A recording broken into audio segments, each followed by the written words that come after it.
ఇస్సాకు వలె నూరంతల ఆశీర్వాదము ఈ సంవత్సరం అంతయు మనము మన జీవితాలలో పొందాలి అంటే మనము చేయవలసిన మొదటి పని, మొదటిగా దేవునికి విధేయత కలిగి ఉండాలి. దేవుని మాటలు వినేవారముగా, దేవుని మార్గములు నడిచేవారముగా, దేవుని యందు విధేయత కలిగిన వారముగా ఉంటే నూరంతల ఆశీర్వాదము పొందగలము.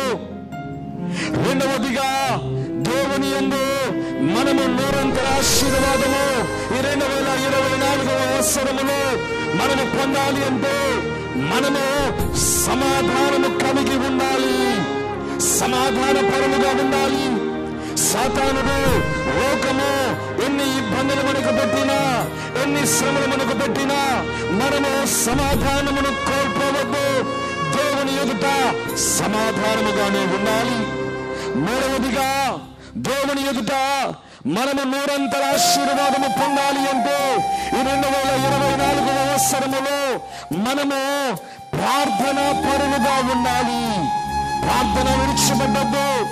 ఏ సమయములో అయినా, ఏ సందర్భములో అయినా ప్రార్థన మన జీవితముగా, ప్రార్థనయే మన లక్ష్యముగా.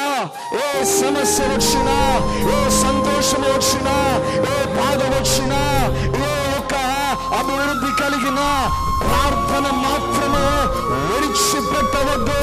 ఇది మూడవది. నాలుగవదిగా ఇస్సాకు నూరంతల పంటను వండుకొని మనము దేవుని ద్వారా ఈ సంవత్సరం నూరంతల పంట పొందాలి అంటే నాలుగవదిగా ధ్యాన పరులుగా ఉండాలి.